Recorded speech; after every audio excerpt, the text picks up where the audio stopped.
Nous voici maintenant avec le chapitre 4 de la règle de Saint Benoît qui s'intitule Quels sont les instruments des bonnes œuvres?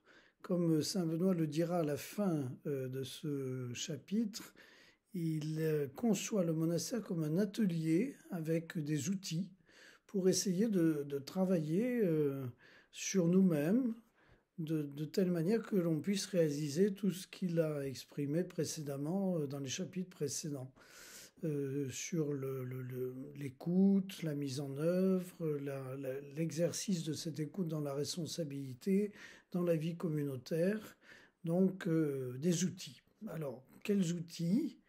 Eh bien, il commence d'abord par dire, voilà, les premiers outils, ce sont les, les paroles, les 10 paroles que l'on reçoit dans la Bible et qui sont ce qu'on a appelé plus tard les commandements de Dieu. Donc, avec ne pas tuer, ne pas commettre d'adultère, ne pas voler, ne pas convoiter.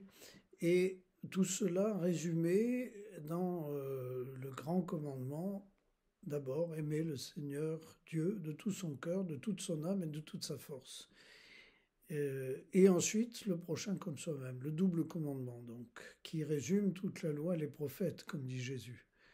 Donc, il s'agit de mettre toute sa vie sous le régime de l'amour. Et un amour qui est un amour d'accueil,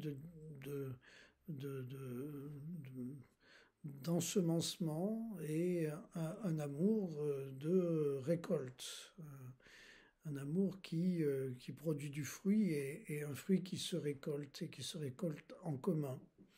Donc c'est bien qu'au début de ce chapitre, Saint Benoît puisse mettre le commandement de l'amour en premier qui va se décliner sous 1000 formes par la suite. Eh bien, aujourd'hui, soyons attentifs à cette base, à cette dimension pour un véritable travail de transformation intérieure.